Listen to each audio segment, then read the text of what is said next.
Fracturas de calcáneo. Ya sabemos que el calcáneo es el hueso más grande del tarso, forma lo que es el talón en el pie. En cuanto a la revisión de la literatura, recuerda que es una de los primeros huesos que se lesionan en el tarso, ¿okay? Un 60%, pero forma parte del 2% de las fracturas a nivel general. Importante en cuanto al diagnóstico clínico, la radiografía lateral del pie y tobillo y evaluar lo que es el ángulo de Wöhler y el ángulo crítico o crucial de Giesecke. ¿Okay? En cuanto a las indicaciones, también está la radiografía axial de calcáneo o de Harris y la radiografía dorsoplantar del pie, que se valora la articulación calcáneo-cuboidea. Indicaciones y contraindicaciones. Siempre se debe hacer la tomografía, sobre todo si se sospecha fracturas intraarticulares o con sospecha de estudio radiológico y clínica previa. El manejo inicial, inmovilización con vendaje bien almohadillado, medidas antiinflamatorias, hielo local y elevación del miembro con la férula, con estricta vigilancia de tejido blando, analgésicos, AINES, profilaxis antitrombótica. El tratamiento quirúrgico. Los objetivos básicos del tratamiento quirúrgico son los siguientes: restituir el ángulo de Wöhler, restaurar la anchura y longitud normal del calcáneo, reducción anatómica de las superficies articulares, en especial la articulación subastragalina, restablecer la biomecánica del retropié y del complejo gastrosóleo. Las fracturas intraarticulares, las fracturas de tipo 1. Fracturas intraarticulares. Las fracturas de tipo 1 incluyen todas las fracturas articulares mínimamente desplazadas, 2 milímetros, independientemente del número de líneas de fractura y fragmentos presentes. La publicación original de Sanders no especifica el grado de incongruencia articular, pero sí recomendaba el manejo quirúrgico en pacientes con 3 milímetros de desplazamiento articular. Las fracturas tipo 2 son fracturas desplazadas de dos partes de la faceta posterior con una línea de fractura primaria, que puede ir acompañada de una o más líneas de fractura accesorias que no involucran la faceta articular posterior. Existen tres subtipos de tipo 2, 2A, 2B y 2C, con la letra correspondiente a la ubicación a la línea de la fractura primaria. Las fracturas de tipo 3 incluyen fracturas de tres partes de la faceta posterior y de dos líneas de fractura primarias, comúnmente acompañadas de un área central de depresión. Sanders describió este fenómeno como similar a una fractura de meseta tibial de depresión dividida. Los subtipos incluyen 3AB, 3AC, 3BC, de acuerdo con la ubicación de las dos líneas de fractura primarias. Las fracturas tipo 4 involucran 3 o más líneas de fractura primarias, lo que resulta en 4 o más fragmentos articulares con conminución severa. Las fracturas extraarticulares son de múltiples mecanismos, en algunos casos con contraumatismos de baja energía, representan el 30% de las lesiones y su tratamiento depende de la localización y desplazamiento de las fracturas de la tuberosidad por avulsión.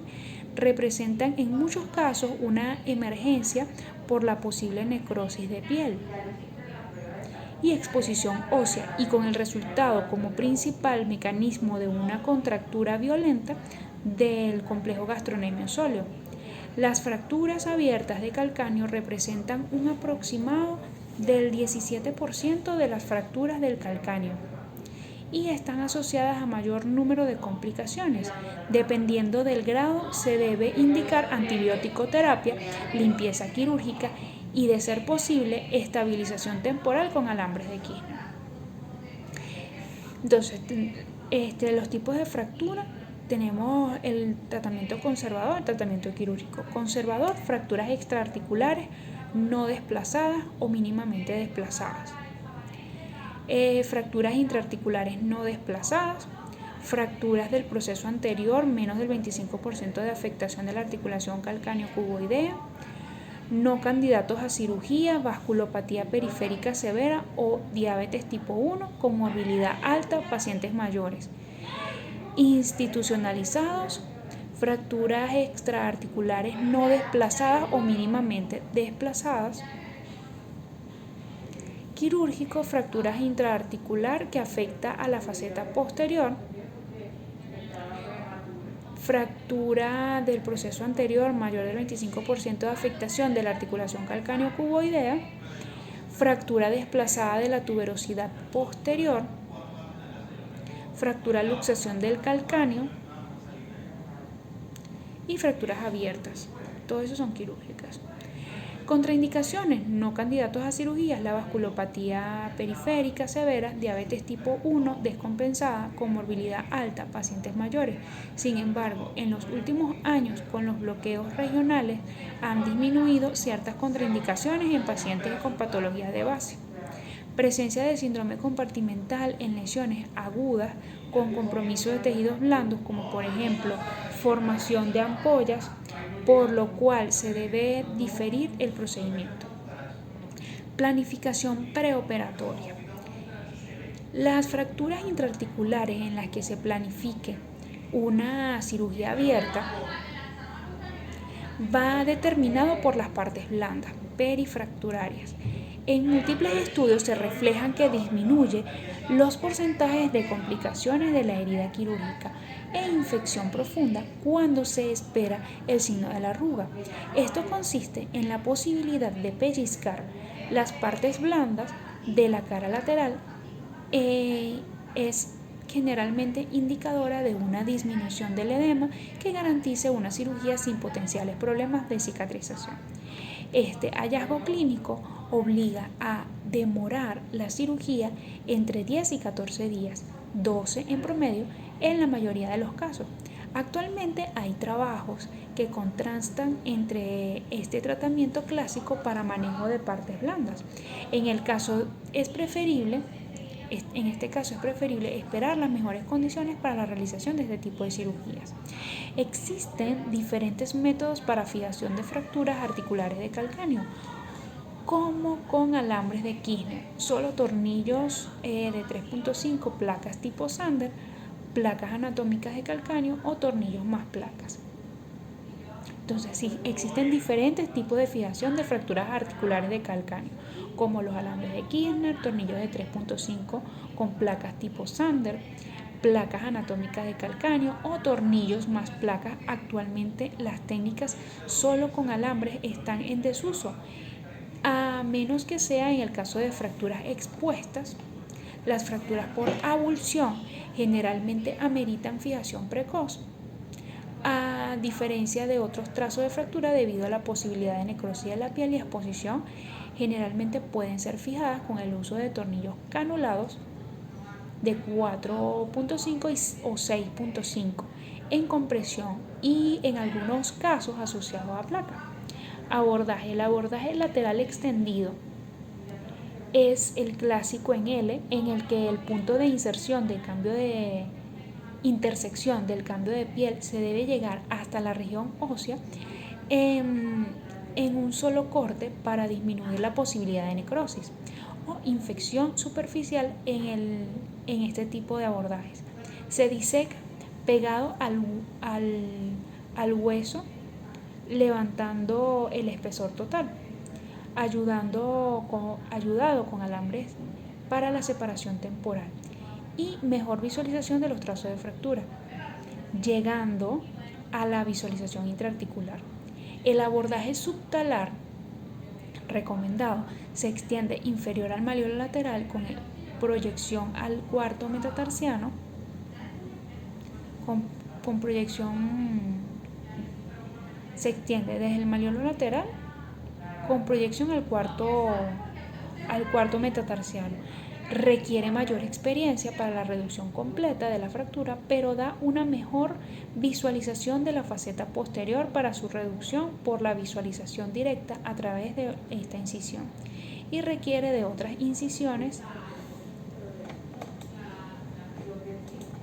y requiere mayor experiencia para la reducción completa de fracturas, pero da una mejor visualización de la faceta posterior para su reducción por la visualización directa a través de esa incisión. Entonces, el abordaje subtalar está recomendado, se extiende, inferior al malleolo lateral, con proyección al cuarto metatarsiano. Requiere mayor experiencia para la reducción completa de la fractura, pero da una mayor visualización de la faceta posterior para su reducción por la visualización directa a través de esta incisión y requiere de otras incisiones percutáneas en el caso de placas de calcáneo, dependiendo del modelo colocado. Técnica quirúrgica. En las fracturas de compromiso intraarticular se utiliza el abordaje subtalar con el uso de intensificador de imágenes, restituyendo como primer paso la faceta posterior. En muchos casos, con elevación de los fragmentos deprimidos y manejando el concepto de puerta de entrada, que consiste en extraer o separar la pared lateral para restituir la carilla interna. Aquí tenemos una imagen donde se ve la reducción en las primeras horas con tornillos de compresión. Muy bien, aquí tenemos otra imagen donde se ve el abordaje lateral en L y otra imagen con el abordaje subtalar. Debe ser reducida después con el fragmento posterior. ¿Qué cosa? Había hablado de que consiste en extraer y separar la carilla lateral para restituir la carilla interna. Debe ser reducida después con el fragmento posterior, fragmento señalado en el número 1, en caso de estar comprometido.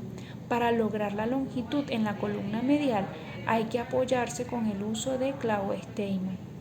En la zona posterior del calcáneo,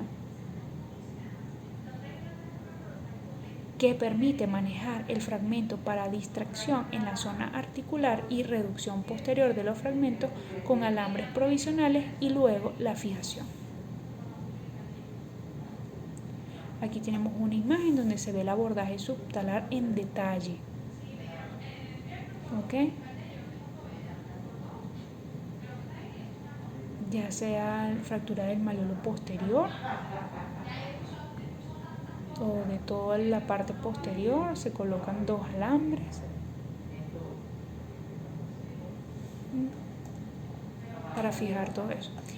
El fragmento indicado con el número 4, donde es denso, es un fragmento estable y constante hacia el sustentáculum tali.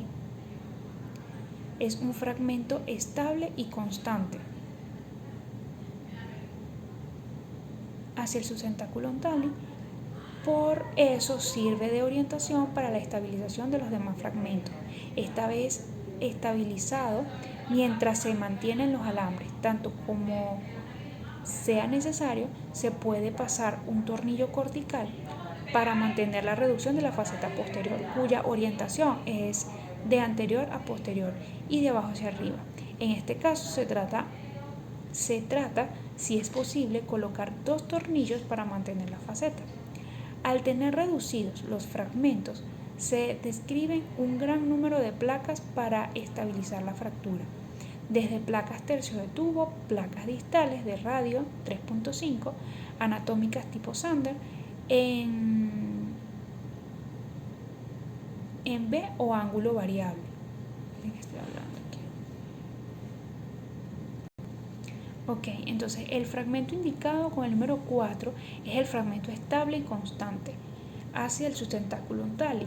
Por eso sirve de orientación para la estabilización de los demás fragmentos.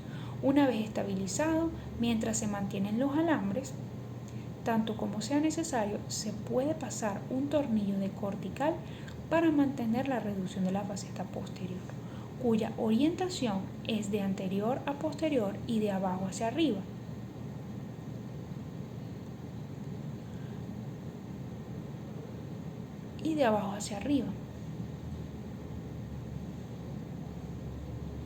En este caso se trata si es posible, colocar 2 tornillos para mantener la faceta. Al tener reducidos los fragmentos,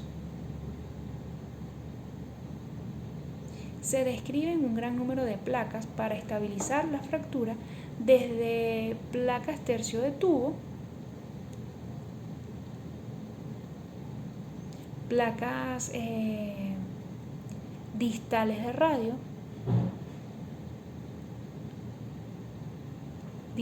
radio, de 3.5, anatómicas tipo Sander, en V o ángulo variable. En este caso, para estabilización de la tuberosidad posterior se suma el tornillo de 3.5 de rosca parcial con abordaje subtalar apoyados por incisiones percutáneas. En el caso de fracturas complejas tipo Sander 4, la opción sería la artrodesis primaria. Es importante en este tipo de cirugías que el cuerpo del calcáneo debe ser estabilizado y alineado para mantener un resultado óptimo al restaurar la estructura, longitud y relación subastragalina. Puede conservarse en gran parte la movilidad del tobillo. Puede ser realizado con la colocación de placas laterales seguido de tornillos de compresión de 6.5 o similar a través del espacio subastragalino. La fractura en lengua. Reducción con clavo de Steinmann e introducirlo en yeso e incluirlo en yeso, técnica Excelopresti o técnica de torneta, modificación de la técnica anterior más fijación con tornillos canulados de 6.5 milímetros. Se realiza con el paciente en decúbito prono, con la rodilla flexionada.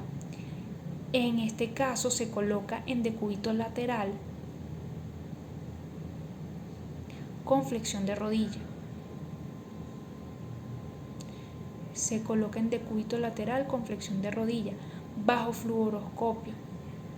Se insertan 2 clavos de 3.2 milímetros, rosca, lateral y medial al Aquiles.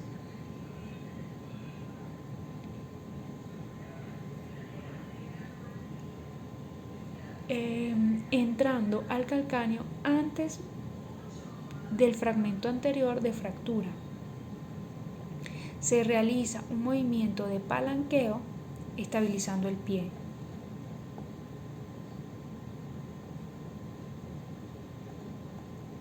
Muy bien, aquí tenemos algunos modelos utilizados en la estabilización de fractura. Las placas de radio, las placas en ángulo invertido y la placa de Sanders. Una vez que se visualiza la alineación de la fractura, se avanza con el segundo alambre o clavo. Se visualiza reducción y se cambia el alambre que se utilizó de palanca. Se colocan tornillos canulados. En el caso de no lograr completamente desimpactar con el uso de periostomo, con visualización de fluoroscopio, en algunos casos puede colocarse tornillo de 3.5 para reducir la faceta posterior.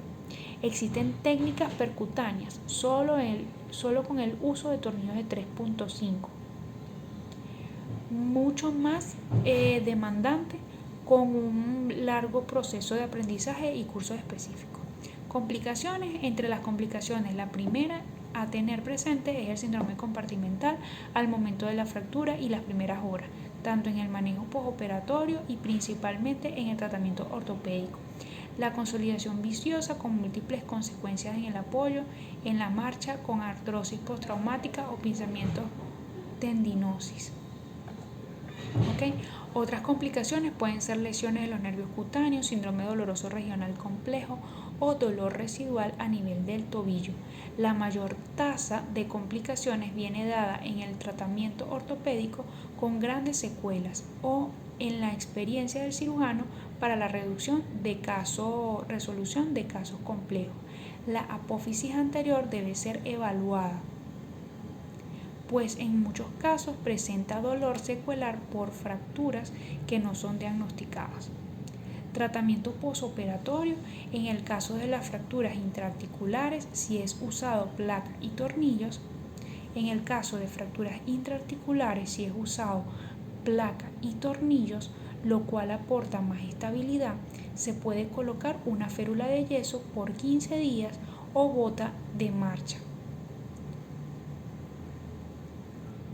Entonces, en el caso de las fracturas intraarticulares, si es usado placa y tornillos, lo cual aporta más estabilidad, se puede colocar una férula de yeso por 15 días o bota de marcha. Y posterior al retiro de puntos, inicio de fisioterapia en caso de considerar necesario. El apoyo por lo general es diferido entre 6 a 8 semanas.